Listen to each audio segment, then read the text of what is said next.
Hola y bienvenidos a un capítulo más de Salud Sin Filtros. El día de hoy nos encontramos aquí en Clínica Santé y está con nosotros el doctor Roberto Delano. Hola, ¿cómo estás, Roberto? Muchísimas gracias por estar con nosotros. Hola, le estoy muy bien. Gracias a ti y a Superdoc por la invitación. Vamos a platicar un poquito. Cuéntanos de ti. Bueno, pues yo soy el doctor Roberto Delano, soy cirujano general. Después hice una especialidad en cirugía de mínima invasión. Después hice una especialidad en endoscopía y colonoscopía. Y finalmente otra que se llama motilidad gastrointestinal. O sea que sé todo sobre los intestinos. ¡Ay, wow! Súper interesante. Ok, ¿podrías platicarnos un poquito sobre qué es la gastritis y cuáles son los principales síntomas? Sí, mira, Ale, la gastritis es una enfermedad súper común. En sí es la inflamación de las capas internas del estómago. ¿Por qué sucede esto? Pues el estómago está hecho para deshacer la comida con ácidos.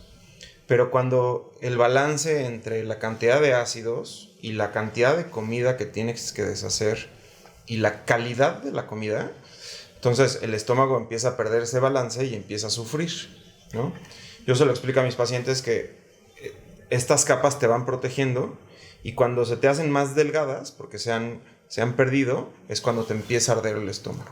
¿Estas capas que dices se van perdiendo con el tiempo o hay una razón específica de por qué se van perdiendo? Se van perdiendo porque se desgastan. Entonces, si tú comes muchos picantes, mucha comida muy grasosa, el estómago tiene que producir más ácido. Y entonces, pues como todo se va debilitando. Una explicación es, si tú te rascas todo el tiempo tu piel, pues a la larga se te va a hacer una úlcera. Eso es una de las cosas que pasan adentro del estómago. Ok. ¿Y qué alimentos serían como sí y qué no para ayudar a estas capas? Pues primero lo que sí es que necesitamos mucha agua, porque el estómago para protegerse secreta moco y para producir ese moco necesitas mucha agua. Entonces el paso número 1 es tomar mucha agua. ¿Para qué cosas no? Pues desafortunadamente mucho de la comida mexicana. Comer mucho chile, comer muchas grasas, comer muy abundante, alcohol y tabaco son los principales factores. Acabas de cancelarme. Totalmente acaba de cancelar todo lo que soy. Pero te tengo una buena noticia. Si tú haces un balance de una buena dieta en tu vida, entonces puedes regresar a comer tacos, puedes echarle mucha salsa a tus tacos, puedes echarte una copita de vez en cuando. Pero si lo haces todos los días y no llevas este balance, entonces tu estómago empieza a perder esta capacidad para protegerse. Ok, entonces no todo está perdido, chicos. ¿Cómo podemos diagnosticar la gastritis? No sé si hay exámenes, pruebas. El primer paso es muy sencillo. Es con tu médico repasar los síntomas que puedes llegar a tener, que a veces se pueden confundir con otras enfermedades. Por eso siempre hay que acudir con un médico para que nos confirme si los síntomas que tú sientes se aproximan mucho a la gastritis o son otra cosa. El segundo paso, el mejor examen que se puede hacer es una endoscopía. La endoscopía es un estudio en donde mientras estás dormido te meten una camarita por la boca, pasa todo el esófago y llega hasta el estómago. Y es muy bueno porque podemos ver por dentro, podemos ver si está rasgado o no, podemos tomar biopsias y aceleramos mucho el proceso del diagnóstico. Ok. ¿Y qué tratamientos tenemos ahorita al alcance para poder tratar la gastritis?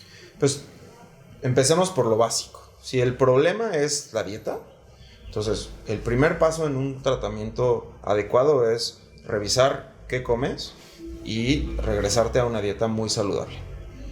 El segundo paso ya involucra una serie de medicinas que unas ayudan a contrarrestar el ácido. Estos son comúnmente llamados los antiácidos. Y luego hay otras medicinas que disminuyen la secreción de ácido en el estómago, ¿sí? Y hay una tercera línea de medicamentos que hacen que el alimento que está dentro de tu estómago pueda avanzar más rápido para que no se produzca tanto ácido. Entonces, el secreto para tratar una gastritis es determinar qué tipo de medicamento necesitas. Si un antiácido o bajarle al ácido o que el alimento avance más rápido, ¿no? Creo que es muy importante mencionar, hay muchas personas que cuando sienten como este dolorcito, esta acidez, este dolor, que nosotros nunca tenemos conocimiento de que realmente tenemos la gastritis o no, somos muy propensos a automedicarnos. Creo que es de los medicamentos número 1 que se consumen, por lo menos aquí. No voy a decir nombre porque no quiero que lo vayan a consumir, chicos, pero ya sabemos cuál es, ¿verdad? Sí. Entonces, ¿qué nos puedes decir para que no lo hagan? Pues tienes razón, este es un medicamento de los que más se venden en el mundo y también pues ya son muy conocidos por las abuelitas y las tías que siempre están recomendando esos medicamentos. Pero como te decía, muchas veces se puede confundir una simple gastritis con reflujo. Y el tratamiento es parecido, pero tiene sus peculiaridades. O se puede confundir la gastritis con problemas en la vesícula biliar, ¿no? O se puede confundir una simple gastritis con problemas más fuertes o más peligrosos dentro del estómago. Por ejemplo, el peor de los casos es que tú te diagnosticas o te autodiagnosticas con gastritis, pero lo que pudieras llegar a tener es un cáncer. Los síntomas son muy parecidos y entonces es ahí donde un doctor te puede decir, mira, yo creo que tienes muchos riesgos, vamos a hacer estudios más avanzados, o por el contrario, quizás no tienes tantos riesgos, vamos a hacer un buen tratamiento. Claro. Para finalizar, ¿nos puedes platicar un poquito qué relación tiene la gastritis con el estrés? Pues tiene mucho, ¿no? Y esto mucha gente piensa que es un mito, porque lo describieron los grandes sabios de Grecia desde hace muchísimos años, pero sí hay una relación muy directa entre tus sentimientos con el estómago. Y como yo lo explico, es que todo tu cuerpo está conectado. Es imposible que esté separado tu cerebro de alguna parte de tu cuerpo, porque el cerebro manda para todo. Entonces, como todo está conectado por cables, por nervios, pues tu cerebro manda la orden de que ya vas a comer. Entonces, en ese momento tú empiezas a salivar.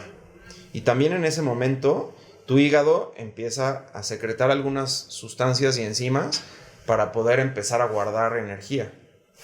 Tu páncreas, por otro lado, empieza a secretar insulina para que tú puedas meter ese azúcar que te estás comiendo a tu cuerpo. Y el estómago también. El estómago empieza a prepararse para recibir mucho alimento. Entonces, cuando uno está muy estresado, pues el estómago no sabe si es porque estás triste, porque tienes que pagar la nómina o porque estás enfermo. Pero hace lo mismo, secreta mucho ácido.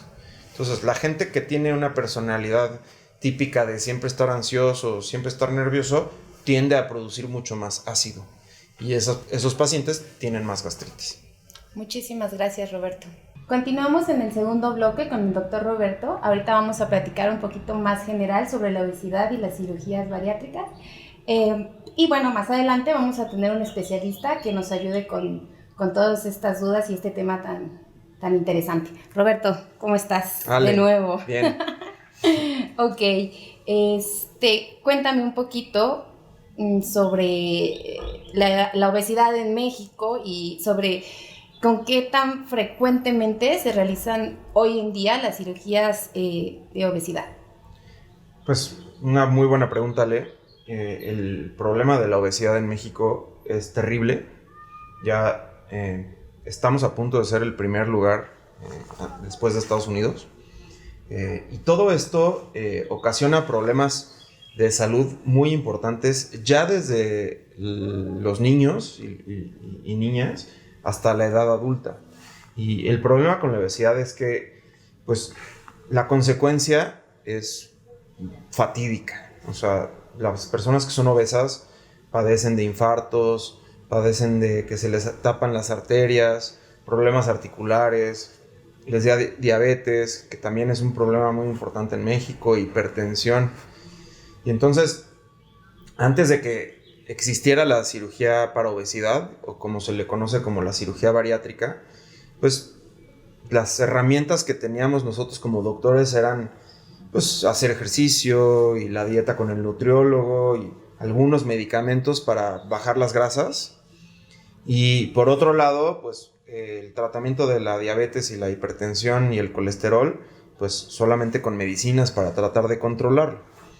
Y con el paso de los años, de cómo se ha venido desarrollando la cirugía bariátrica, pues se ha logrado adecuar o especializar tanto la técnica que ya hay muy buenos resultados con los cirujanos que hacen cirugía bariátrica para poder bajar de peso, mantenerse en ese peso y que se te minimicen, incluso en algunos casos hasta que se te curen las enfermedades como diabetes e hipertensión.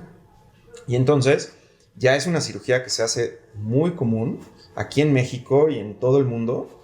La cirugía para obesidad, ya sea una manga gástrica, un bypass gástrico o todos sus derivados que tienen diferentes ya detalles, pero son cirugías que se hacen mucho. Ok. ¿Cuáles son las indicaciones que se consideran para realizar una cirugía bariátrica? Pues todo empieza por el peso que tú tengas, ¿no? Midiéndote una cosa que se llama el índice de masa corporal. Tu cirujano bariatra y tu nutriólogo te pueden decir, mira, ya estás en sobrepeso o ya rebasaste nomás estar en sobrepeso y estar en obesidad grado 1, grado 2, grado 3 o grado 4. Hay diferentes nomenclaturas que se tiene para eso. Entonces ese es el primer paso, que tú realmente estés en una obesidad, ¿no? El segundo paso es pues que tú hayas intentado en numerosas ocasiones intentar bajar de peso sin éxito, que es algo muy frecuente. A todos nos ha pasado que hacemos la dieta en Navidad y bajamos unos 5 o 10 kilitos, pero después los volvemos a retomar. Entonces, el que tú le puedas decir a tu doctor que te va a operar que ya intentaste varios métodos para bajar de peso y que has fracasado, es la siguiente indicación para que te hagan una cirugía de obesidad. Ok. Hace ratito mencionabas que había varios tipos de cirugía y ahorita pues, también mencionaste que hay varios grados de obesidad. ¿Qué determina el tipo de cirugía para atender a cada paciente? Claro, buenísima pregunta porque no es tan fácil, ¿no? O sea, llegar a concluir cuál es la cirugía que mejor te va a tocar a ti. Y entonces déjame explicarte cuál es el proceso para que tú llegues con tu cirujano bariatra para que te hagan una cirugía. No es de que tú llegas en una primera cita y escoges una cirugía y te operas al día siguiente. Todos los pacientes o los pacientes que quieren tener un muy buen resultado necesitan llevar un proceso. Entonces, el primero es estudiar tu estómago con una endoscopía para ver que no tengas problemas ahí. Uh-huh. Hacerte estudios de sangre para ver desde el inicio cómo estás y ver, ¿esté bien? Exacto, y ver si hay que corregir algo. Por ejemplo, llegan pacientes que son diabéticos y que están mal controlados, hipertensos que están mal controlados, o quizás no lo saben pero tienen problemas de la tiroides.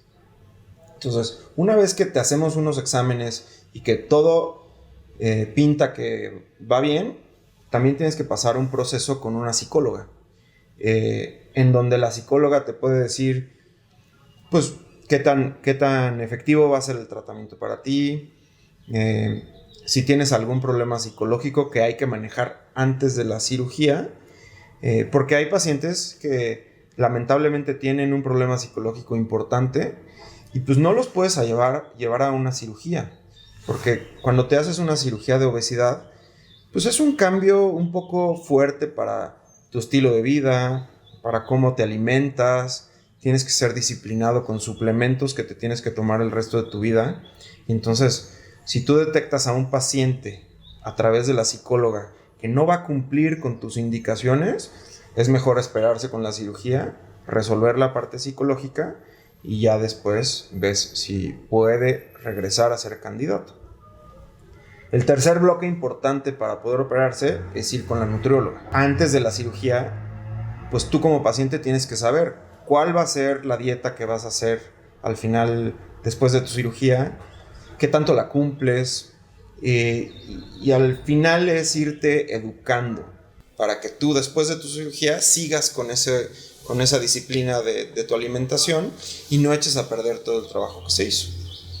Entonces, ya una vez que evaluaste esas tres partes, pues puedes decidir, básicamente, para no complicarnos mucho, entre una cirugía que se llama la manga gástrica o la otra que se llama bypass gástrico. En la manga gástrica lo que se hace es que se recorta la mitad del estómago y se te queda como un tubo. Y entonces en ese tubo obviamente te cabe menos comida. Y también hay otras cosas un poquito más fisiológicas, como pues te da menos hambre porque se secretan menos hormonas y bajas de peso, ¿no? El bypass gástrico lo que hace es que te deja un estomaguito muy chiquitito y ese estomaguito lo conectan a los intestinos. Y entonces te saltas una cantidad de centímetros importante de intestino delgado en donde no vas a poder absorber la comida. Entonces, si tú y yo que no tenemos una cirugía bariátrica comemos, pues tenemos aproximadamente 3 metros de intestino para que se absorba toda esa comida. Y en el bypass gástrico, por eso se llama bypass, se saltan entre 100, 150 centímetros, hay doctores que hacen más, y entonces todo ese intestino no absorbe nada. Y al resto del intestino le da menos tiempo de absorber. Y al mismo tiempo te cabe menos en el estómago y te llenas más rápido y te da menos hambre. Eso es esencialmente de lo que se tratan ambas cirugías. Ok. ¿Y cuáles son los riesgos que conllevan estas cirugías? Pues, mira, afortunadamente con el paso del tiempo y con la especialización de los médicos bariatras, que ahora ya tienen que ser certificados y que tienen que comprobar que sí estudiaron esa especialidad, pues los riesgos se han minimizado mucho. Habiendo dicho esto, pues, por supuesto que hay riesgos, ¿no? Hay riesgos durante la cirugía, los primeros días de la cirugía y después a largo plazo.